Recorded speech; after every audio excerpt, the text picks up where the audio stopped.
Welcome back to Kharak Cup 6, round 3. We got Sparrow versus 10th Wave here, going to be on the shallows, of course. Sparrow playing as the Galzian like he normally does. And I'm curious to see if Sparrow tries to mix things up a little bit for this game here, because the shallows not really the map that you would expect to see a very successful two-production cruiser push. But we will have to see. That is kind of, you know, what he is known for after all.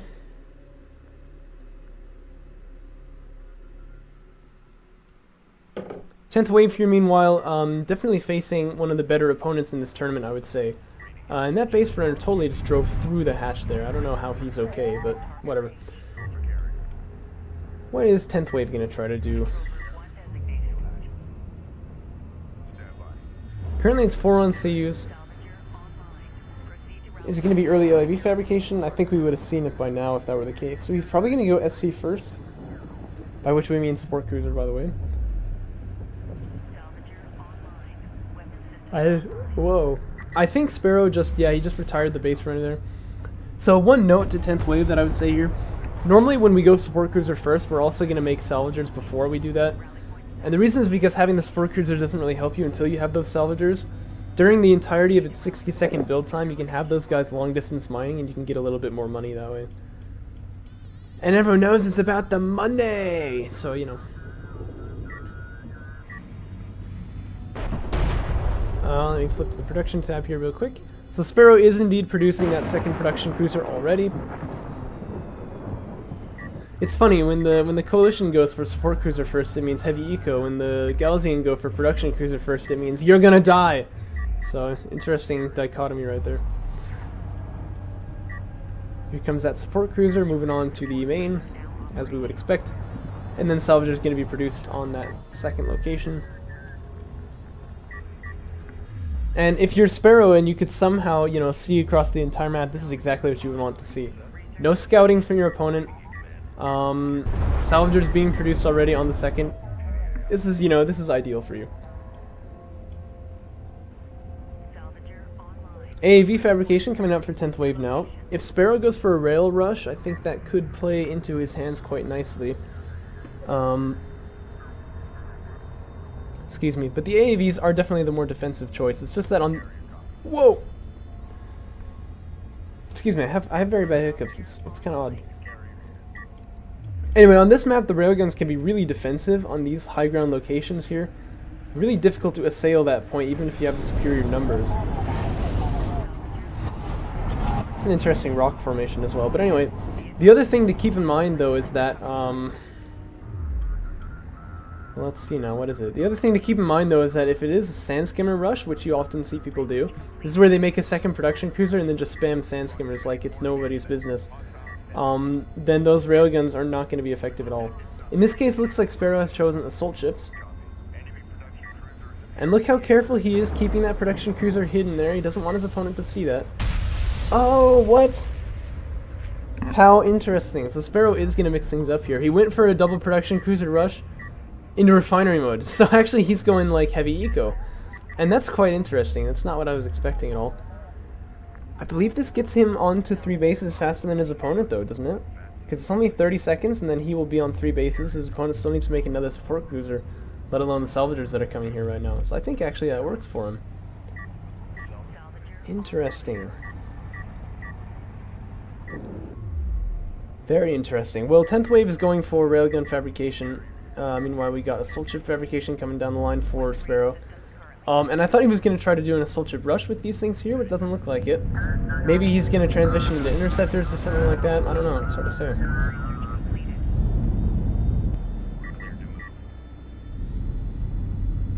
Railgun tech finishing there for 10th Wave. As he begins to make another support cruiser. And Sparrow is going to begin making assault ships. Whoa. Little close for comfort right there. He is making assault ships now off of both of the production cruisers there. He may be trying to do something a little bit aggressive. It's hard to say. And armored unit defenses are coming in for him as well. Very low float here, so he's not planning on teching it in anything, I don't think. He wants to do some damage here, then, I would assume.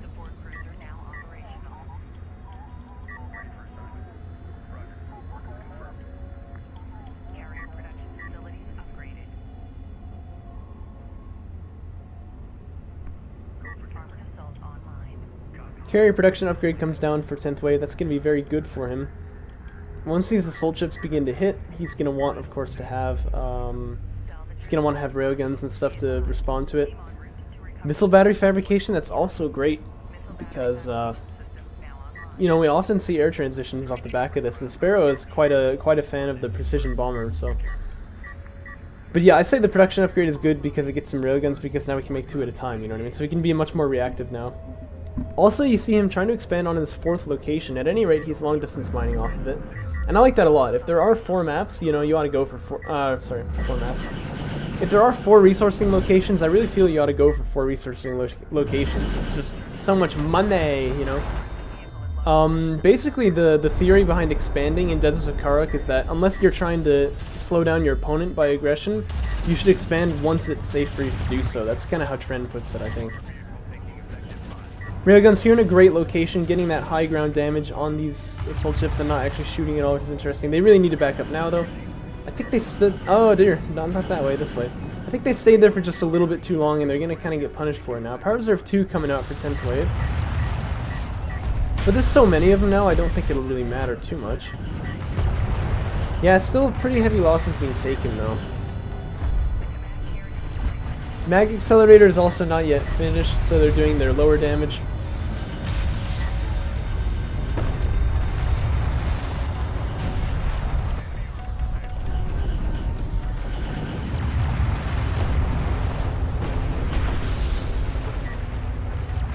I think this is Sparrow trading efficiently, honestly.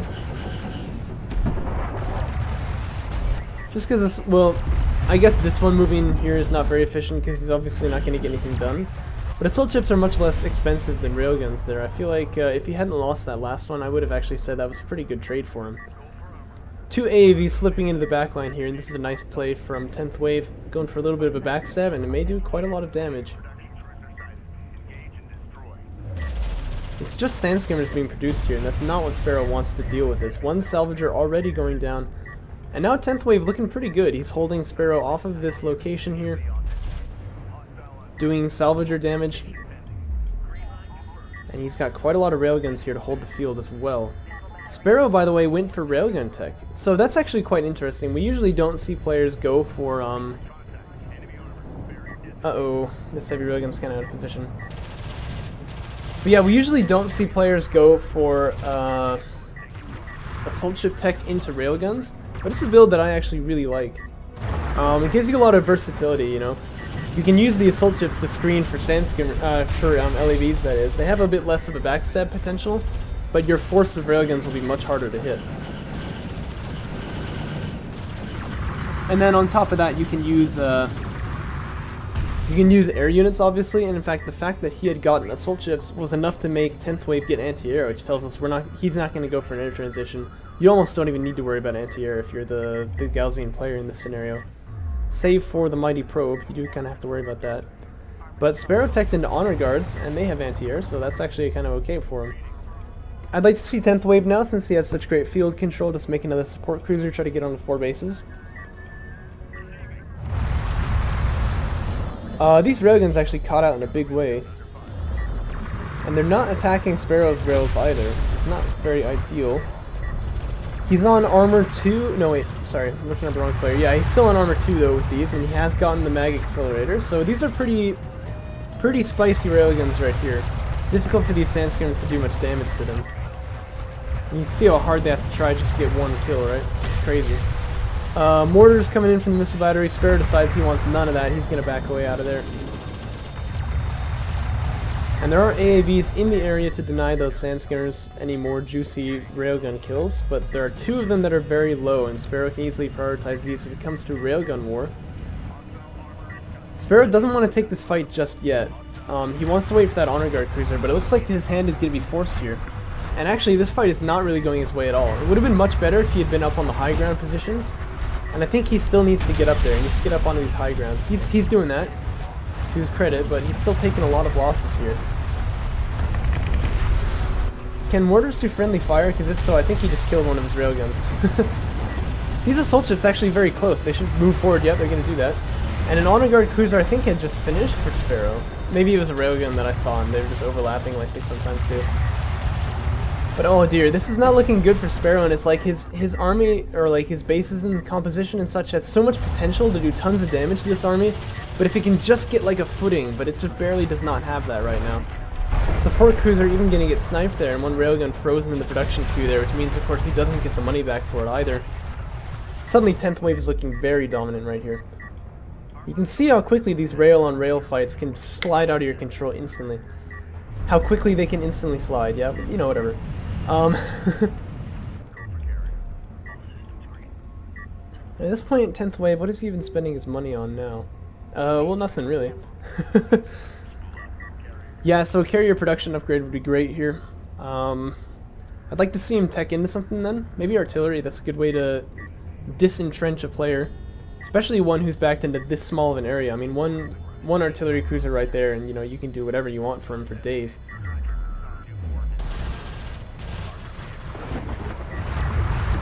Oh, but 10th wave doesn't want to engage here. There's an honor guard cruiser doing vicious splash damage. There is actually a railgun majority now, I believe, for Sparrow. And he has high ground, so that's not a fight that 10th wave can really hope to take there. And I think that's going to give Sparrow the opening to push in now. 10th wave's macro, not really quite where we would like to see it. As you can see, he's got a lot of units queued up there. Really got to click on this button, I think. Clickety click, click, click. Never mind, no skill powers are 5. But that's also not bad. I mean, he can get the cruise missile, but this one would have been better, I believe. And it's only a 30-second tech. You'll get to your other techs pretty quickly anyway. Missile batteries ready with their mortars? They are, so they could actually just take these things out from across the hill. Ouch.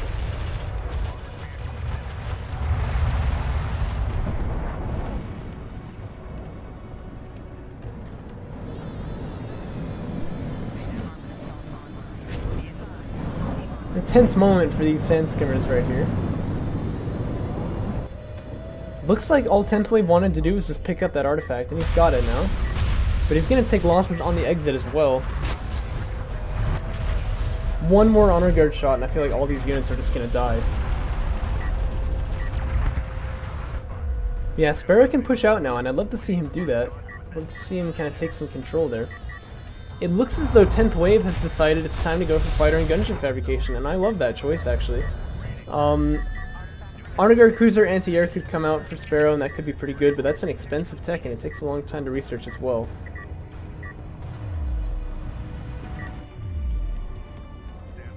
But I think Sparrow ought to be pushing out here. I think he wants to deny this artifact, but he did not.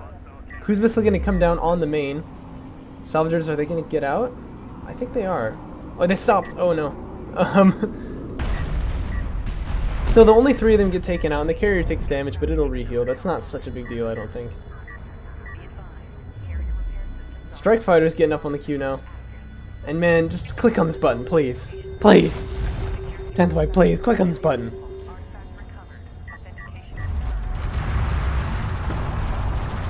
Sajuk is watching, Sparrow.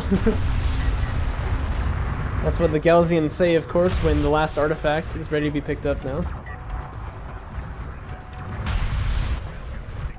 But 10th wave's army really getting smacked here because his macro is not quite on par. You really need... Yeah, okay, yes, good, yes. Carrier production upgrade coming in now.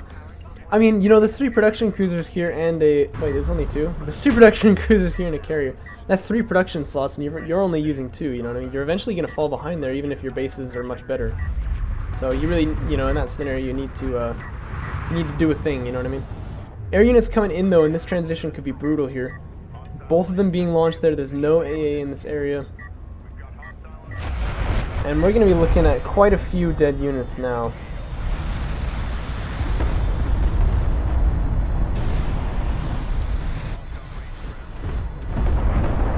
This is why, I think in an earlier comment on one of my videos, someone said like, man, you're so paranoid about air transitions. But this is why. Sparrow just went from like the clear dominant military position to like almost no military at all. Just instantly, you know what I mean? He may even lose the honor guard, but I think the ammo is out for the strike fighters. And actually one of them got taken out by a production cruiser there, I believe. Missile ship fabrication going to come in. If I were Sparrow, I think I would go for interceptors actually, but it would take him some time to get those up. And I guess time he does not have, because he has to take control of the middle as fast as possible, or else he could lose on artifacts here.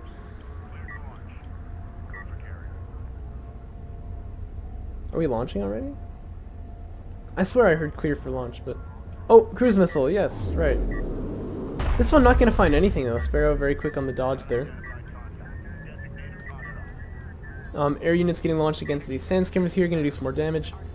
Sparrow making 2 missile ships, so he's not gonna want to get caught off guard by that at all. I wonder, this railgun here is the one that was being produced, but then couldn't get produced anymore because the production cruiser was killed. I wonder if it'll go away. Nope, stuck there forever. All right, good.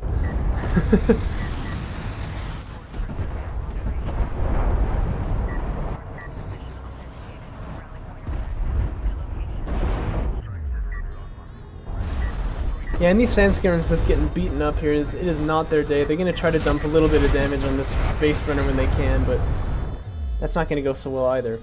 So Sparrow needs to be able to stop this extraction using an honor guard cruiser and 2 missile ships, and I don't know if he can do that. That's going to be a tall order, to say the least. That air transition really was just destructive for Sparrow. And that's why air units are so feared in this game, because they can really swing the balance of power very heavily. Missile ships are out now. The air units are not going to be as relevant. They can kind of hide behind this hill, try to get a nice mortar shot in. The honor guard cruiser doing some good damage, but I mean, really, it only has the damage of 1 railgun. It is spread out across all of the units there, but you can see that on its own, it doesn't do that much. So an unsupported honor guard cruiser is not going to be able to do all that much against this army. Sparrow is just going to say, you know what, I can tell this game is over. And in fact, he GG'd out of the game, but 10th wave won because he got the 5th artifact anyway. Because his carrier was not yet finished exploding. That's pretty funny. So really good game to 10th wave here. I gotta say, I think Sparrow was the favored player, so 10th wave is going to be very happy to have gotten a player of this caliber out of his way in the qualifier. And he will happily move on to round 4, knowing that his position in the elimination bracket is probably secured at this point, with a win against Tarn Armor and a win against Sparrow.